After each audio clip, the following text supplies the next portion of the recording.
Hello everyone and welcome back to a new HARSTEM cast video here. Today we're going to be doing Guess the Barcode again. So I got a replay between two barcodes and you guys will need to guess who this replay is between.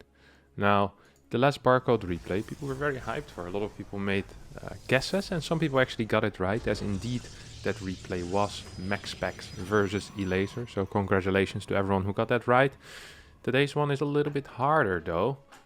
As of course Maxpax and Elazer might be people that are, at least for foreigners, quite recognizable. Now I'm curious to see how many people will get this one, as we have a Terran versus Protoss here, a high level Terran versus Protoss, may I add. As we see a core first opener coming out of the Protoss player. We see no real scout coming from the TOS, by the way, just going around his base, making sure like, hey, do I actually know what's going on? Is there any type of proxy? And he doesn't actually care too much about scouting his opponent's base. He's like, you know what, if I scout around my own base, that's going to be good enough. And I think a lot of the time that is going to be good enough, right? You don't really care what the Terran exactly has at home. You just want to make sure, hey, is there anything on my side of the map? That's not going to be the case. First Adept is going to be moving out. We see the red Terran player gonna jump in now, but battery in the main base will ensure that no damage will be dealt here. Second Adept being chrono boosted rather rapidly as well. As we see this Adept move across the map. Going to be try to delay that command center a little bit. Is going to arrive just too late, of course. SCV will finish it up. Depots get lifted, and this SCV will live to die another day. Reaper hasn't really done much of anything yet, as the Adept is down right now, trying to defend this this low ground. Stargate's going down, as well as a third Adept. Now Stargate here could be for a couple of things, so potentially could be for Phoenix, could be for Oracle. Void Ray extremely unlikely. What? He lets him in. I kind of like that, honestly. Letting in that Adept. Adept is not going to be able to get a single kill, but we'll get the scout on. Hey, there's a starpot over here in the red Terran space. There's a factory. And I mean, he sees a Hellion as well as a secondary unit from the factory. No tech lab, indicating that this is most likely going to be a medevac drop with whether that's 2 mines or 3 Hellions. Of course, the Protoss player can know. Ooh, this is actually going to be Phoenix Colossus here. We see a robotics facility go down. A couple of Phoenixes on the way here for the blue TOS. Scouts, hey, indeed, there is a Widow Mine here. You're now going to be very happy to see this medevac. And the reason for that is when you have a Phoenix opener, the moment your opponent plays medevac, and especially followed up with a barracks, like this is so big. He saw the barracks. Now he knows, okay, I don't have to worry about the third CC. All I really need to worry about is ensuring that I don't die against any type of push that the red Terran can do against me. And in that case, our Protoss player here is going to be in a very, very good spot, because you're both going to be on 2 bases. Phoenix Colossus is one of the most solid defensive strategies. So yeah, I'd be very, very surprised to see our Protoss player take any real damage or actually get in a bad position here. These build orders match up extremely nicely for the TOS player, I have to admit. Now, we see these Phoenixes here trying to look for that medevac. Actually going to be able to find them here in the corner. So not only does he get a good build order, he also gets the absolute maximum value out of this. Gets a single mine here. He's gonna tank the other mine shield, which you can do. I'm not sure why he's not just shooting this mine first. He definitely should have had the priority here, but it's okay. He's gonna get the medevac, the 2 mines in the end. Meanwhile, we have the red Terran player here going in with a single Hellion, trying to do a little bit of damage, but also getting some scouting. So seeing the Robo in this position, I think is going to be rather suspicious, right? You're gonna be, as a Terran here, gonna be like, hey, wait a second, there's a Robo here, there's Phoenixes. I mean, I think this Terran will be able to add 2 and 2 together and conclude, hey, that might be 4, this might be Phoenix Colossi, even though the first unit here is going to be an Immortal, second unit obviously is going to be a Colossus, as we see Robotics Bay on the way over here. We have 22 Marines, which The nice thing, oh wow, Marine's actually getting a Phoenix Killer. The nice thing about Marines is, of course, that they have a lot of damage output, so the DPS is going to be very high. But the moment a single Colossus hits the field, these Marines are going to be so much worse than if there was a couple of Marauders here. Even just 4 or 5 Marauders add so much damage and so much durability to an army. And that's not going to be the case with these Marines. Now, luckily for the Terran player here, there's actually not a single Colossi out. Instead, we're seeing a second Immortal being produced. I don't quite understand why this is the case. Now, this is something I love to do as well, is whenever you're being attacked, is that you can just pick off the reinforcement line. In this case, 2 mines, a Marine, and you immediately see that the Terran starts rallying the rest of his units at home.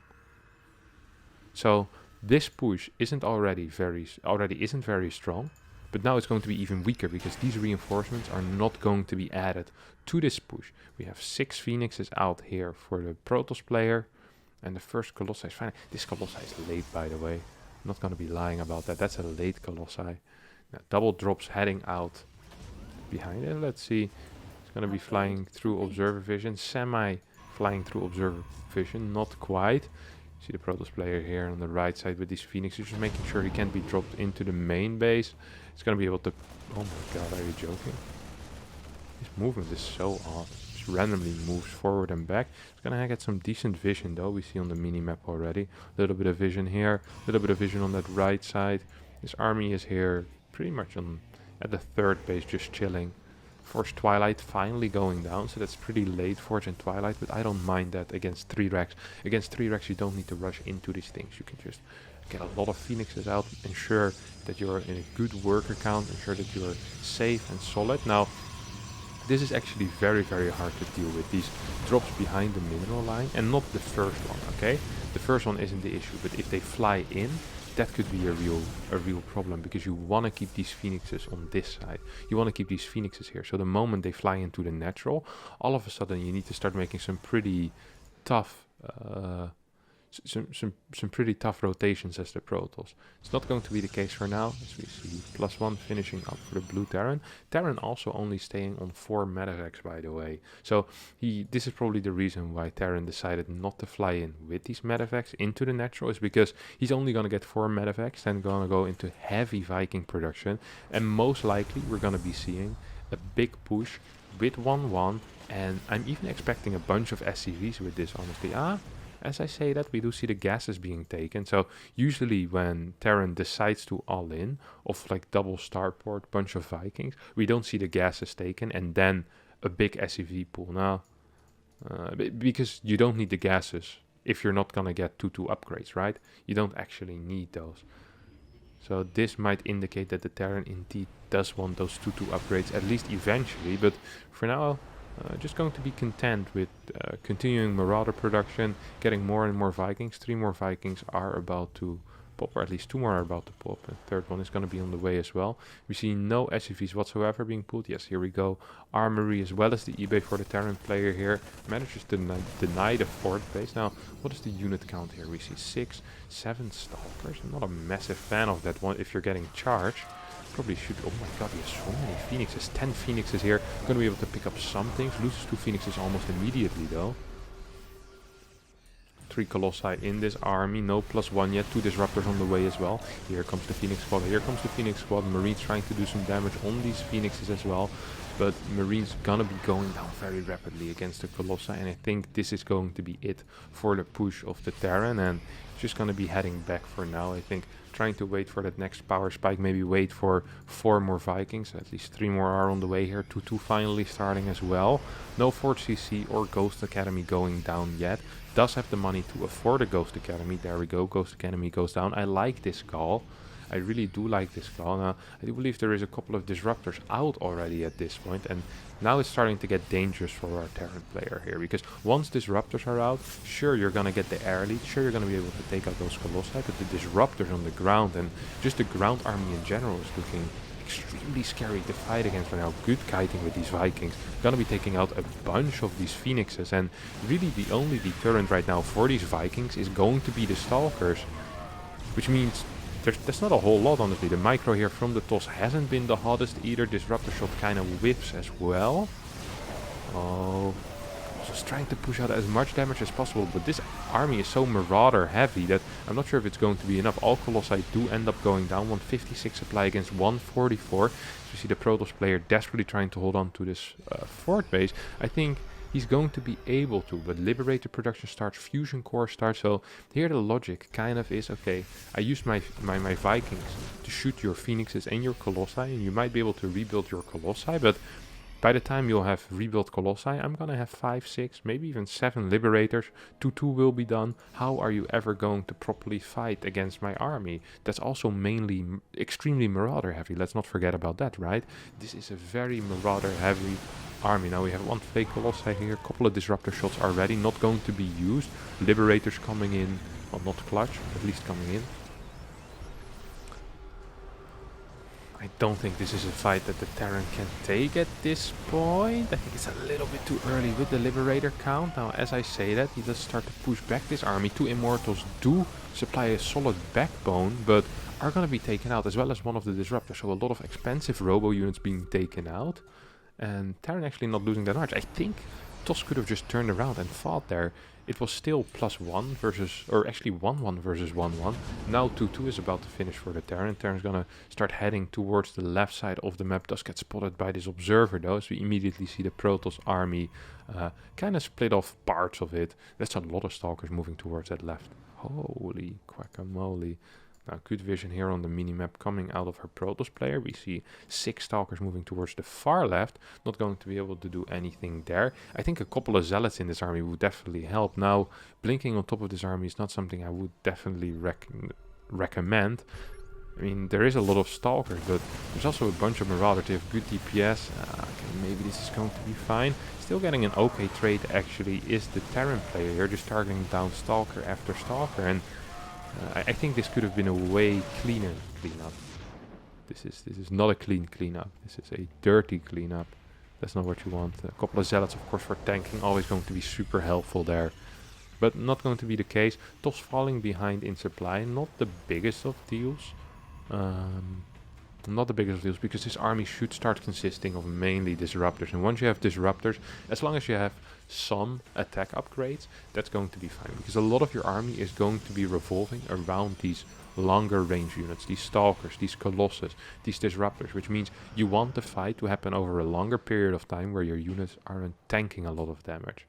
And in that case, your armor upgrade just isn't as relevant, basically. So it sucks that you're going to be down an upgrade, but at the end of the day, I don't think that's going to make a huge difference here if your army consists of mainly range units, including those Disruptors, which of course don't care about armor whatsoever. I mean, they do care a little bit about armor. They like to have it themselves, but in general, it don't matter too much. Now, Lib range has finished up here. We see 5 Liberators, 6 Liberators on the map already, and gonna be able to push with these. There's a lot of locations here on Jagannatha where it can be difficult to kind of engage in as TOS.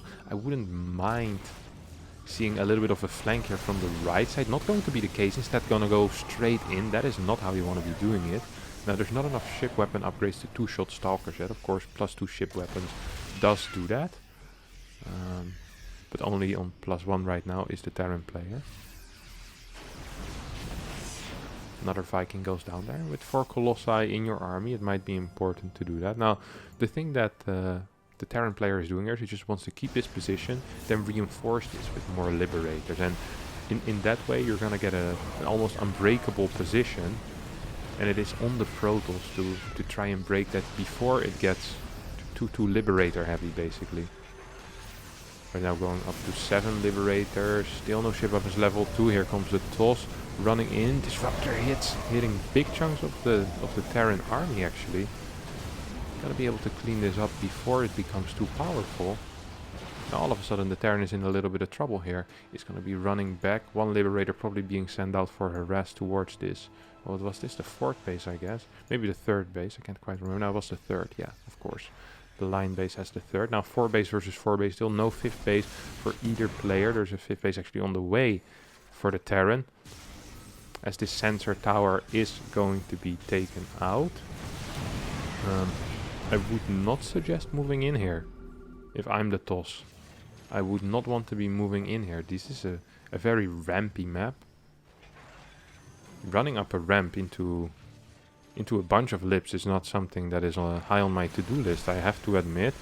Now this TOS player seems to think a little bit different. It's just rotating, poking, prodding, trying to get some damage on. This Liberator on the other side of the map is forcing out a recall at least. It's only 4 Stalkers, but I mean, a recall is a recall. That's going to be on cooldown for now, so perhaps a base trade is in the works here. There's no way my man can attack into this. I just don't see that happen. Yeah, it's going to start moving back right now. Liberator count rose up to 7. Still no ship weapons level 2. Such a massive error here. Out of the Terran, that's such a vital upgrade. Not having that is a very big mistake. 5th base finally going down for the toss here. As we see the Terran expanding to the far bottom right corner. Going to be a planetary, of course. This is going to expose himself, spread himself a little bit thin to these rotations that we've been seeing from the Protoss player so far in this game. 2 ellipses on this location. Planetary gonna go down, but won't be finished yet. I think this might be a dead base here. Oh, unless he managed to get a good EMPs off. Liberators in position. A lot of the Stalkers taking a bunch of damage. Disruptor shots are connecting. 2 lips over here, not contributing too much to the fight at this point. 138 supply against 138. Very low work count for the Protoss. And the bank is pretty much empty at this point. There's not enough to truly burst down this planetary with these 2 lips here either. So I'm very curious to see what the TOS decides to do. A couple of good EMPs are hitting. Big Marauder count. Disruptor shot hits a single Marauder. Another Disruptor gets taken out before the shot even finishes up. Now there's no Liberators here in this army. 2 do manage to show up at this point. 114 supply against 108. 20 SCVs have gone down though on the side of the Terran. And I'm not entirely sure if the Terran can hold on for much longer. There's a couple of mules drop on that 5th base. Income very much so in favor of the Protoss player right now. 2 disruptor shots are... Oh my god, 1 is going to connect. And that's the majority of the Terran army left over actually. More Stalkers here to reinforce. And this army is so easy to navigate around, right? These lips need to siege, re-siege. There's even some vision here from the Protoss player. And I think this might just be it. As we see a blink forward, Liberator is being sieged up.